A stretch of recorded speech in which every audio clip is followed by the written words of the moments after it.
ensina-se aquilo que se tem e aquilo que se é. Ou seja, o que vai ser transmitido para os filhos não é aquilo que a gente diz, que faz naquele discurso, num sermão, mas sim o que a gente faz no dia a dia, como a gente se comporta. Porque é através dos exemplos dos pais que as crianças vão assimilando todos os valores que elas vão levar para o resto da vida. E estamos tendo o prazer de conversar com o pedagogo e mestre em filosofia, James Oliveira, que está nos dando uma verdadeira aula de ética. Então, James, eu gostaria... Ô, Suzy. Sim?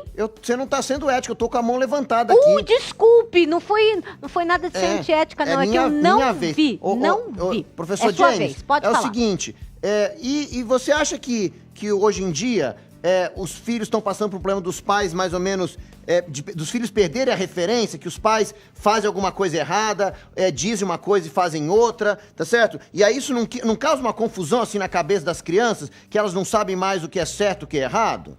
Com toda certeza, meu amigo, porque a partir do momento que o pai fala algo, mas faz diferente, a criança ela perde o parâmetro do que é o certo e o errado.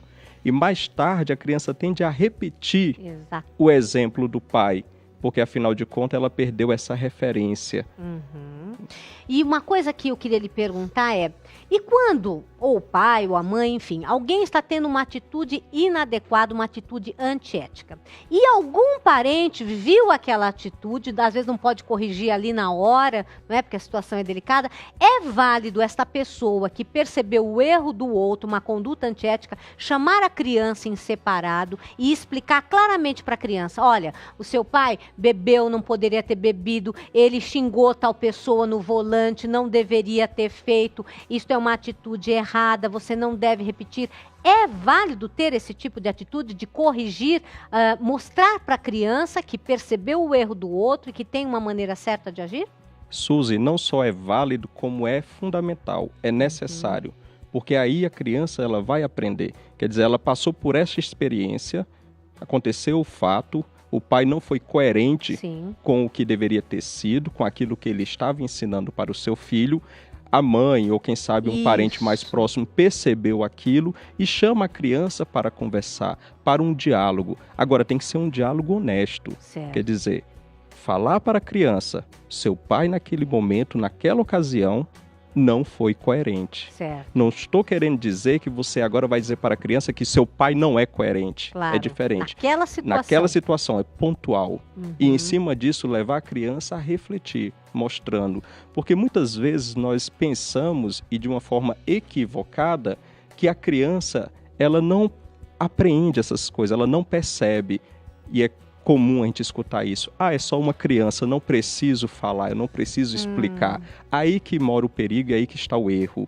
Por ser uma criança, é que é fundamental a explicação para ela. Nossa, sem dúvida. E me lembrou mais uma situação. Às vezes a gente assiste no dia a dia, não é necessariamente com um parente, mas alguma cena de desrespeito para com o próximo, uma atitude antiética. É válido a gente falar para a criança, olha, o que você acha dessa atitude do fulano? Você viu? O pedestre estava passando, ele jogou o carro em cima, saiu xingando, sabe? Olha, aquela pessoa pegou o dinheiro que a gente viu que não era dela. Enfim, é válido a gente perguntar para a criança, o que você acha disso? Como é que você agiria se acontecesse isso com você? Sim, e isso é muito importante que os pais estejam muito atentos, porque a princípio a pessoa que mais está com os filhos, pelo menos deveria estar, seriam os pais. Ou a pessoa responsável que está junto com a criança. Diante de um fato ocorrido, você levar a problemática para a criança. Mostrar para ela onde está o erro. E o que é que ela poderia fazer de diferente. Como ela poderia fazer diferente. Nossa, tá me falando sobre uma outra coisa. Só um minutinho, que eu só não queria perder o raciocínio, porque a gente está assistindo hoje, infelizmente, uma questão ética muito séria, antiética no nosso país, que é a questão da corrupção. Então, vira e mexe, a gente tem nas telas falando que fulano foi preso, que teve o ato de corrupção. Então, seria importante a gente mostrar para a criança aonde aquele ato de corrupção prejudicou a nós como cidadão, não é? A nós como cidadãos, cidadãos, a nós como pessoas ali da sociedade que deixamos de ter algumas coisas em decorrência disso, já fomentar na criança, porque nós temos infelizmente um outro ditado que diz assim, se eu não fizer, o outro vai fazer. Se eu não levar vantagem, o outro vai levar. Então, seria válido a gente mostrar para a criança, para que ela já fosse pegando esse conceito de que não se pode fazer certas coisas, mesmo que exista a tentação o favorecimento, que isso, além de prejudicar o outro, vai trazer uma consequência negativa? Não, com certeza. Agora é o seguinte, a gente tem que tomar muito cuidado, Suzy. A criança ela não vai ter um grau de elaboração e de abstração tão grande como um adulto. Por exemplo, para falar o caso da corrupção no Brasil, né, que está agora em pauta, o julgamento dos mensalões e outras coisas mais. Muitas coisas as crianças não vão compreender, de fato. Ainda não está, digamos, na sua elaboração mental essas coisas. Mas aí, qual seria a atitude pedagógica dos pais? Em cima disso, exemplificar para a criança em casa, com coisas pequenas, com coisas corriqueiras. Um exemplo, a criança ela recebeu R$2 para um lanche. Ela gastou R$1,50. O que seria o correto? Devolver. Ela chegar em casa, devolver os 50 centavos para o pai. Se ela nada diz e o pai percebe, o pai tem que questionar. Perfeito. Afinal de contas, você recebeu R$2. Quanto foi seu lanche? Ah, foi R$1,50. E onde estão os outros 50 centavos?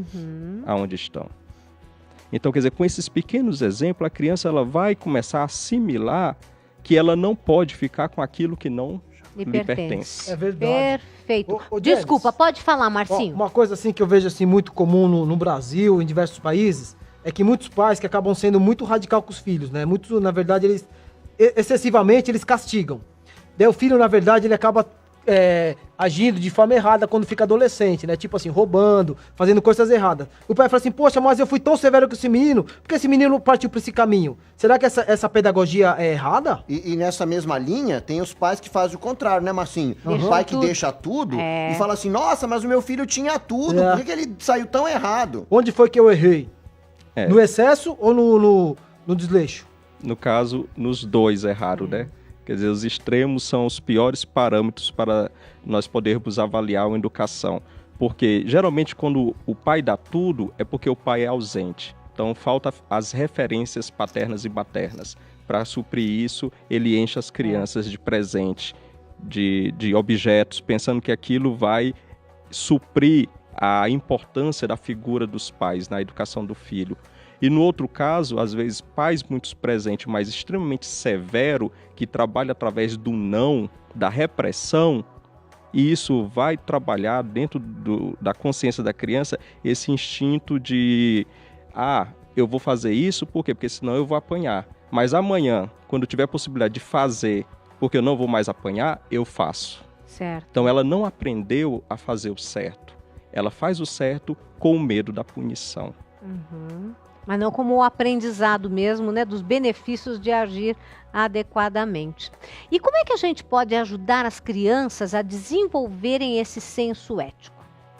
Então, o primeiro passo, e o que creio que seja o mais fundamental, é o testemunho. Certo. É a coerência dos discursos familiares. Hoje em dia, é muito comum a gente ver que as pessoas falam demais. E falam muitas vezes aquilo que não deve. E na família nem se fala isso. Né? Quer dizer, os pais brigam constantemente e não estão se preocupando de como a criança está elaborando tudo isso. E se nós pensamos que a família está assim, as outras instituições, escola, igreja e demais instituições, muitas vezes também repetem o mesmo modelo. Sim. Quer dizer, as pessoas hoje em dia não estão mais se preocupando com a coerência das suas palavras. E isso vai justamente gerando essa sociedade esquizofrênica, né? Quer dizer, eu falo uma coisa e faço outra. Sim. E a criança fica sem um parâmetro. O que é o certo e o que é o errado? É o que ele fala ou o que ele faz? Correto. Olha quantas coisas a gente está aprendendo aqui no nosso programa para a gente desenvolver os princípios éticos dentro da vida familiar. E brincadeiras? Existem brincadeiras que podem auxiliar o desenvolvimento desses conceitos éticos? Com toda certeza. Creio que tanto a brincadeira como o esporte, de um modo geral, eles podem ser bem utilizados na educação da criança e na construção dos princípios. Principalmente quando você reforça o lado da cooperatividade, o lado da solidariedade, que está muito presente em esportes coletivos. Mas nunca reforçar o princípio da competitividade, que esse é um princípio muito em voga na nossa sociedade. E como? Porque isso nós vamos estar imbuindo na criança a questão do egoísmo, do individualismo, mas justamente trabalhar o oposto, quer dizer, esses princípios do respeito, o jogo de futebol, quer dizer, o respeito para com a pessoa com quem você está jogando. Por exemplo, o menininho foi lá e bateu no outro, o outro caiu. Seria um princípio ético o pai falar, escuta, dá a mão para ele, sabe? Quer dizer, faz ele se levantar, mesmo que ele seja o seu opositor naquele momento, né? Porque tem os times e tal. Quais seriam, assim, dicas práticas de coisas corriqueiras que acontecem nos jogos que poderiam ajudar a desenvolver os princípios éticos? Por exemplo, o seu amigo, né, que tá jogando com você, ganhar todas. Isso não é antiético? Claro que é ético. Então, primeira questão que você tem que deixar bem claro para a criança é que aquilo é um jogo. É uma brincadeira. Não é a vida real. Né? Tem muitas vezes que as pessoas hoje em dia não sabem mais separar o que é o virtual, o que é a brincadeira, o que é o jogo, da realidade. Né? E aí nós estamos tendo casos terríveis na sociedade. Mas, a partir do momento que a criança ela sabe que aquilo é só um jogo, que ela está fazendo aquilo por lazer, por diversão, né? Mas é um lazer e uma diversão que requer também um compromisso, uma responsabilidade, né? Afinal de contas, eu não estou sozinho na brincadeira, eu estou com outros. E eu tenho que olhar para esses outros, como você citou o caso do jogo do futebol. A partir do momento que eu derrubei o meu amiguinho, eu posso dar a mão para ele se levantar. Apesar dele estar no time oposto, na vida real ele não é o meu inimigo. Exato. Eu aprendi isso lá na igreja que eu vou todos os domingos na missa, né? E eles enfatizam muito bem isso. A igreja é um grande aliado da família também nessa questão de ensinar ética? Com toda certeza, né? Os valores, de um modo geral, eles estão muito imbuídos pelos princípios religiosos, principalmente na nossa sociedade. Quando nós falamos o valor da fraternidade, esse é um dos grandes ideais que a religião, de um modo geral, ela apregoa, ela visa. Então, a partir do momento que também o pai, ele vê a necessidade e ele ajuda o filho nesse caminhar religioso, isso vai reforçar essa educação familiar. Nossa, perfeito. James, me diz uma coisa, essa ética também não tem a ver com responsabilidade? Não é você saber se você fez uma coisa errada, você assumir o que você fez, ou se você vai fazer uma atitude, você ser responsável por fazer aquela atitude da maneira correta? Não tem um pouco a ver as duas coisas? Com toda certeza, né? Se a gente parar para pensar até mesmo na palavra, o que é responsabilidade, né? A palavra responsabilidade quer dizer o quê? Dar a resposta certa. Então, diante de qualquer situação da vida, você vai ter que ter um ato de responsabilidade, quer dizer, você vai ter que dar uma resposta para aquela situação. Perfeito. Então, desde criança, a gente tem que aprender que, se fiz algo, eu tenho que dar uma resposta para aquilo que fiz. Eu não posso simplesmente esconder. Se eu quebrei aquele copo em casa, eu não posso simplesmente jogar fora pensando que minha mãe não vai ver. Mas eu tenho que ser responsável com aquilo que fiz. Eu tenho que dizer para os meus pais, eu quebrei aquele copo.